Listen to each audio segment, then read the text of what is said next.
Hello guys, in this video we will talk about balance of payment.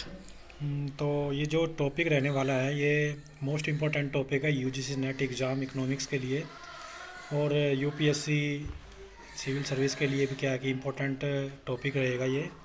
साथ में क्या है कि अदर्स कॉम्पिटिटिव जो एग्ज़ाम होते हैं उनके लिए भी इसे इम्पोर्टेंट मान के चलें टॉपिक को। तो चलिए स्टार्ट करते हैं।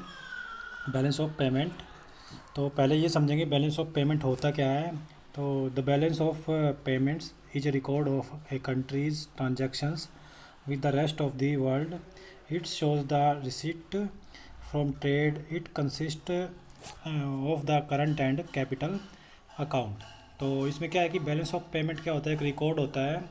क्या होता है कि जो कंट्री, कोई भी जो देश होता है, कोई भी एक अर्थव्यवस्था जो होती है, उसके जो ट्रांजैक्शंस होते हैं, लेन देन होते हैं दूसरे देशों के साथ या फिर पूरे वर्ल्ड के साथ, रेस्ट ऑफ द वर्ल्ड मतलब जो अदर कंट्रीज़ होती हैं उनके साथ जो लेन देन होते हैं, तो उसका एक रिकॉर्ड होता है बैलेंस ऑफ पेमेंट। और इसके अंदर क्या है कि रिसिप्ट होती है और ट्रेड होता है, व्यापार होता है, मतलब कि रिसिप्ट प्राप्तियाँ और जो व्यापार होता है वो शामिल होते हैं। तो इसके अंदर क्या होता है, it consists of the current and capital account. तो इसमें क्या है कि चालू और जो हमारा क्या होता है पूंजी खाता, दोनों को शामिल किया जाता है। दोनों खातों के जो लेन देन होते हैं, ट्रांजैक्शंस होते हैं, उनको शामिल किया जाता है बैलेंस ऑफ पेमेंट के अंदर। तो पहले अगर हम बात करें तो वो होता है करंट अकाउंट, चालू खाता जिसको बोलते हैं हम। तो करंट अकाउंट क्या होता है, this is a record of all payments for trade in goods and services plus income flow. It is divided into 4 parts. तो क्या है कि ये रिकॉर्ड होता है पेमेंट्स किसका, ट्रेड इन जो व्यापार किया जाता है, गुड्स एंड सर्विसेज का, वस्तुओं और सेवाओं का जो व्यापार किया जाता है, प्लस में जो इनकम फ्लो होता है, जो आय का फ्लो होता है, तो उसके बारे में भी इसके अंदर क्या होता है, इसमें ये मतलब इनकम फ्लो को भी इसके अंदर ऐड किया जाता है। तो इसमें हम 4 पार्ट्स में इसको डिवाइड कर सकते हैं। पहला अगर बात करें हम, पहला पार्ट कौन सा होगा, तो वो होगा balance of trade in goods. तो balance of trade in goods, जिसको हम कह सकते हैं विजिबल आइटम्स बोलते हैं हम इनको। करंट अकाउंट के अंदर विजिबल आइटम्स जिनमें क्या लिया जाता है, गुड्स लिया जाता है, वस्तुओं को लिया जाता है, वस्तुओं का जो व्यापार है वो लिया जाता है, उसका जो इनकम आती है उससे, मतलब उसका जो फ्लो होता है। तो गुड्स का जो फ्लो होता है वो balance of trade in goods, वो विजिबल आइटम्स कहलाता है हमारा। और balance of trade in services वो इनविजिबल आइटम्स कहलाता है, जैसे टूरिज़्म एंड इंश्योरेंस। तो कोई एक नागरिक मान लिया दूसरे देश के अंदर क्या है कि घूमने के लिए गया है टूरिस्ट के तौर पे, तो वो जो आय होगी वो इनकम किस में ली जाएगी, वो इनविजिबल आइटम्स के अंदर काउंट होगी, मतलब वो सर्विसेज के अंदर काउंट होगी। इसी तरीके से इंश्योरेंस का भी एग्जांपल ले सकते हैं। उसके बाद अगर बात करें हम नेट इनकम फ्लोज, तो वो प्राइमरी इनकम फ्लोज, वेजेस और इन्वेस्टमेंट, इस तरीके से क्या है कि वो हमारा इनकम हो सकती है वेजेज और इन्वेस्टमेंट के तरीके से। तो वो क्या होगी, नेट इनकम फ्लोज होंगे हमारे। उसके बाद क्या है कि अगर चौथा हमें बात करें इसके अंदर, तो वो होगा net current transfers, secondary income flow. तो उसके अंदर क्या है कि गवर्नमेंट ट्रांसफ़र्स टू यूएन और ईयू, एग्जांपल हम ले सकते हैं इस तरीके से। तो नेट करंट ट्रांसफ़र्स जो होते हैं, शुद्ध जो कहते हैं कि हम जो चालू ट्रांसफ़र्स, चालू जो लेन देन होते हैं, ट्रांसफ़र्स होते हैं, स्थानांतरण होते हैं, तो उन वो क्या है कि वो सेकेंडरी इनकम फ्लो के अंदर शामिल किए जाते हैं। प्राइमरी हमारा कौन सा था, प्राइमरी था हमारा इन्वेस्टमेंट और जो था वेजेस वगैरह। तो ये हमारी जो डायरेक्ट मिलती है, कोई जो नागरिक है दूसरे देशों में काम करता है, तो उसको जो वेजेस दी जाती है या फिर इन्वेस्टमेंट के तरीके से, तो वो क्या कहलाएगी, हमारी नेट इनकम फ्लोज कहलाएंगे। प्राइमरी इनकम फ्लोज होते हैं वो। और सेकेंडरी के अंदर क्या आएगा हमारा, सेकेंडरी के अंदर हमारे नेट करंट ट्रांसफ़र्स जो होते हैं वो आएंगे, इंक्लूड होंगे। उसके बाद बात करें अगर हम, तो नेक्स्ट हमारा जो होगा सेकंड पार्ट, उसमें होगा कैपिटल अकाउंट, पूंजी खाता। तो पूंजी खाते के अंदर क्या क्या चीज़ें शामिल होती हैं, क्या क्या मदें शामिल होती हैं, कौन कौन से पार्ट्स पूंजी खाते के अंदर लिए जाते हैं बैलेंस ऑफ पेमेंट के अंदर। तो this refers to the transfers of funds associated with buying fixed assets such as land. तो जैसे एग्जांपल लेते हैं कि मतलब जो फंड्स होते हैं, जो ट्रांसफर्स ऑफ फंड्स होते हैं एसोसिएटेड विद, मतलब जो जुड़े होते हैं buying fixed assets such as land. तो जो मान लिया कि मान लो कोई किसी एक देश की कंपनी को किसी दूसरे देश के अंदर लैंड खरीदनी है, तो फिक्स्ड एसेट्स जो होते हैं वो फिक्स तरीके से बाइंग करनी है, तो फिर मतलब वो लैंड के तरीके से जैसे वो कर रहा है, ख़रीद रहा है, वो कंपनी ख़रीद रही है, तो वो कैपिटल अकाउंट के अंदर शामिल उसको किया जाएगा। वो फंड दे के जो खरीदेगी वो कैपिटल अकाउंट के अंदर उसको शामिल किया जाएगा और एक तरीके से पूंजी खाते का भाग होगा। उसके बाद इसका जो बी पार्ट लेंगे वो होगा फिनेंशियल अकाउंट, वित्तीय खाता इसको बोला जाता है। ये कैपिटल अकाउंट का ही एक पार्ट है। तो this is a record of all transactions for financial investment it includes. तो ये क्या है कि जो भी ट्रांजैक्शंस फिनेंशियल वित्तीय जो निवेश होते हैं तो उनको इस फिनेंशियल अकाउंट के अंदर शामिल किया जाता है। तो इसके अंदर सबसे पहली जो बात आती है इम्पोर्टेंट, वो होता है डायरेक्ट इन्वेस्टमेंट, प्रत्यक्ष निवेश इसको बोला जाता है। This is net investment from abroad, मतलब कि ये शुद्ध जो निवेश होता है वो दूसरे देशों से कितना निवेश किया गया। For example, if A UK firm built A factory in Japan, it would be A debit item on UK financial account. तो फिर क्या होगा, वो मतलब कोई यूके की फर्म है, वो जो जापान है उसके अंदर कोई फैक्ट्री लगाना चाहती है, निवेश करना चाहती है वहाँ पे, तो वो डायरेक्ट निवेश कहलाएगा, डायरेक्ट इन्वेस्टमेंट कहलाएगा। It would be A debit item, मतलब ये जुड़ेगा किसमें, यूके का जो फिनेंशियल अकाउंट होगा उसके अंदर इसको इंक्लूड, यूके का जो वित्तीय खाता होगा, यूनाइटेड किंगडम का जो वित्तीय खाता होगा उसके अंदर इसको शामिल किया जाएगा। तो ये है हमारा डायरेक्ट इन्वेस्टमेंट जो फिनेंशियल अकाउंट का पार्ट है। और फिनेंशियल अकाउंट मैंने आपको बता दिया, ये कैपिटल अकाउंट का पार्ट होता है। तो नेक्स्ट अगर हम बात करें तो दूसरा जो इन्वेस्टमेंट होता है वो होता है portfolio investment. These are financial flows such as क्या है हमारा, परचेजेज ऑफ बॉन्ड्स। तो अगर हम बॉन्ड्स की ख़रीदारी करते हैं एक तरीके से, तो वो जो फिनेंशियल फ्लोज होता है वो पोर्टफोलियो इन्वेस्टमेंट हमारा होता है। और इसके अंदर गिल्ड्स और सेविंग इन बैंक्स ये सारे इंक्लूड होते हैं। दे इंक्लूड, साथ में इसमें क्या इंक्लूड होता है, इसमें आपका हमारा जो short term monetary flows known as hot money flows. तो हॉट मनी फ्लोज क्या होता है in economics, hot money is the flow of funds or capital from the country from one country to another in order to earn a short term profit on interest rate differences and anticipated exchange rate shifts। तो ये क्या होता है कि हमारा hot money क्या होता है, हमारा एक तरीका का फ्लो होता है फंड्स का, जो क्या करता है वन कंट्री से, एक देश से दूसरे देश के अंदर क्या होता है शॉर्ट टर्म की प्रॉफिट और इंटरेस्ट रेट के डिफरेंसेस के लिए क्या है कि ये किया जाता है। तो to take advantages of exchange rate changes, foreign investor saving money in UK bank to take advantage of better interest rates will be a credit item on financial account। तो इसके अंदर short term monetary flow non, जैसे मैंने आपको बता ही दिया hot money flows. तो hot money flows के अंदर क्या है कि ये पार्ट किसके अंदर, फिनेंशियल अकाउंट के अंदर शामिल होगा, जो कैपिटल अकाउंट का पार्ट होगा।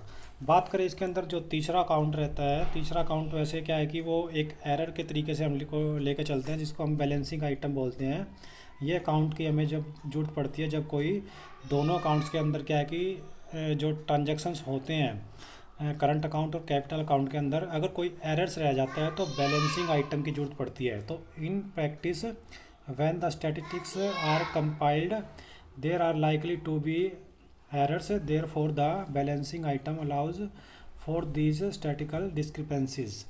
तो किसी भी तरीके की जो सांख्यिकीय जो संख्या के रूप में मान लो कोई गलती हो जाती है, एरर्स हो जाता है, तो उसके लिए बैलेंसिंग आइटम की जरूरत पड़ती है। उसके बाद अगर हम बात करें कि बैलेंस ऑफ पेमेंट्स इक्विलिब्रियम, तो बैलेंस ऑफ पेमेंट इक्विलिब्रियम संतुलन कहाँ पे होगा, कैसे होगा।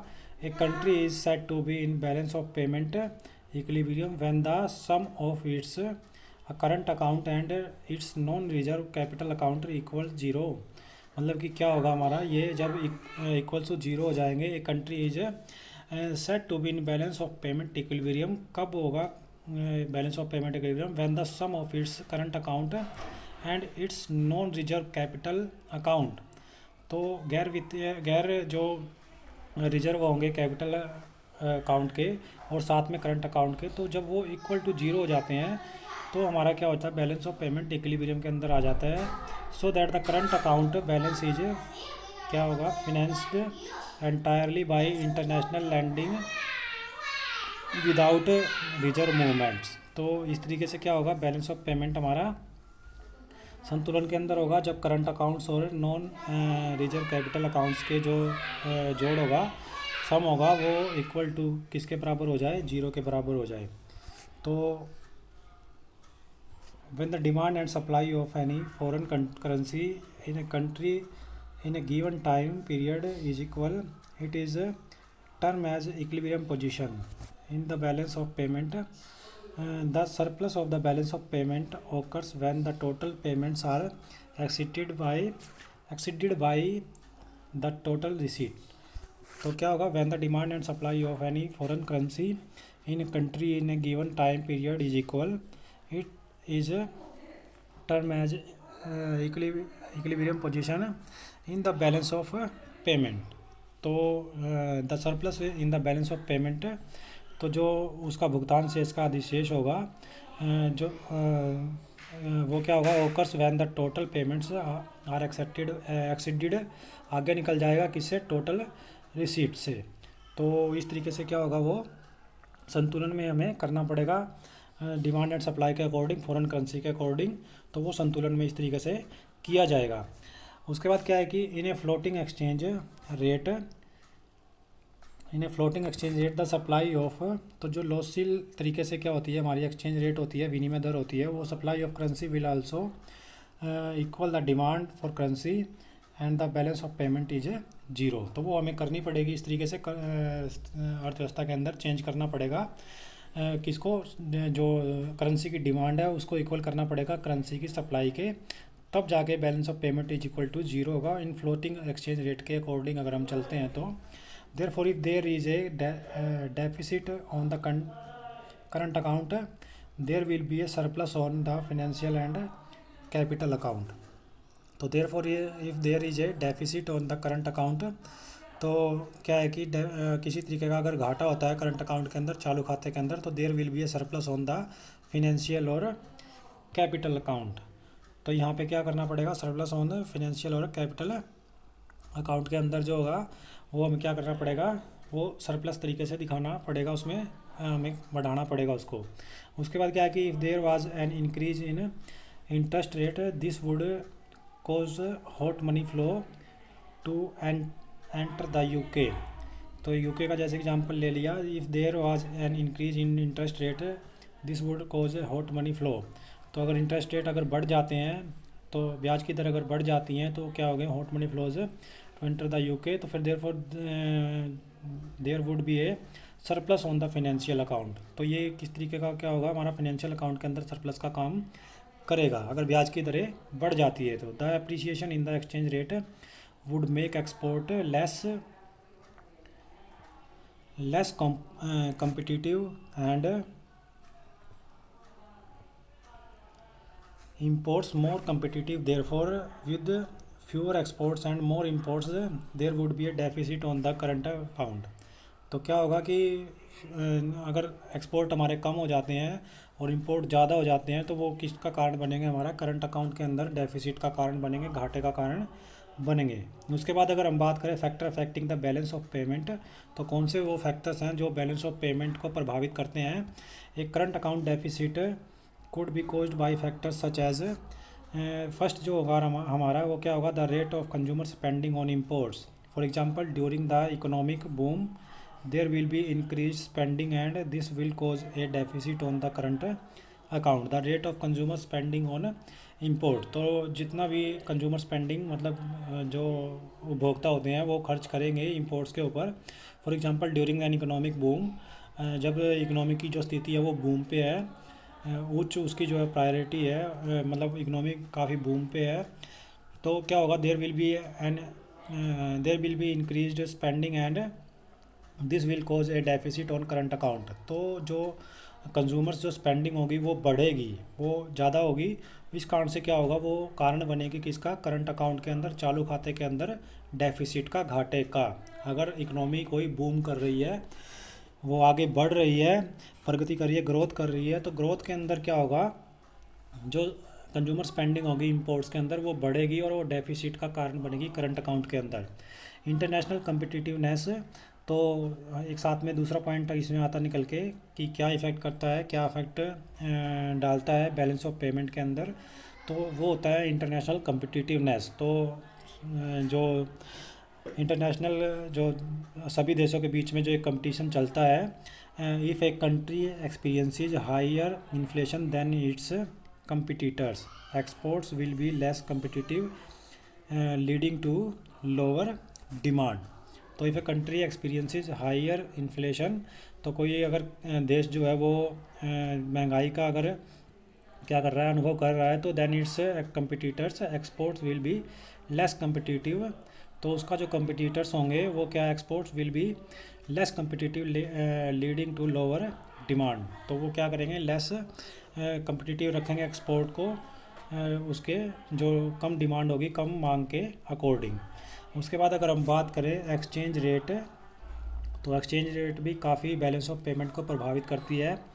If the exchange rate is over valued, अगर एक्सचेंज रेट क्या है कि ओवर वैल्यूड हो जाती है, मतलब उसका अधिमूल्यन हो जाता है, एक्सचेंज रेट विनिमय दर का अगर अधिमूल्यन हो जाता है, तो it makes export relatively more expensive. तो वो क्या करेगी, जो एक्सपोर्ट्स होंगे वो क्या करें, हो जाएंगे हमारे और महंगे हो जाएंगे, पहले से महंगे हो जाएंगे, leading to the deterioration in the current account. तो ये क्या करेंगे, उसके अंदर क्या ला देंगे, कमी ला देंगे करंट अकाउंट के अंदर, इस तरीके से। उसके बाद क्या है कि हमारा बात करें अगर हम स्ट्रक्चर ऑफ इकोनॉमी, तो ये क्या होगा, deindustrialisation can harm the export sector. अगर किसी देश के जो इंडस्ट्रियलाइजेशन है, औद्योगिकरण है, अगर वो क्या कि कम हो रहा है या बढ़ नहीं पा रहा है, तो वो क्या सीधा बैलेंस ऑफ पेमेंट पर इफ़ेक्ट करता है। स्ट्रक्चर ऑफ इकोनॉमी क्या है कि वो दिखाता है कि कैसी स्ट्रक्चर ऑफ इकोनॉमी है, डेवलप्ड है, अंडर डेवलप्ड है, या फिर जो हमारी डेवलपमेंट के अंदर है। तो फिर इस तरीके से क्या है कि जितना वो डेवलप्ड होगी, तो उस तरीके से ही बैलेंस ऑफ पेमेंट हमारा बैलेंस में रह सकता है। तो ये जो टॉपिक था, मोस्ट इम्पोर्टेंट टॉपिक है, ये सभी अच्छे से तैयार करें। वीडियो को ज़्यादा से ज़्यादा लाइक कीजिए, शेयर कीजिए, एंड आगे के टॉपिक्स के लिए चैनल को सब्सक्राइब करना न भूलें। Thank you.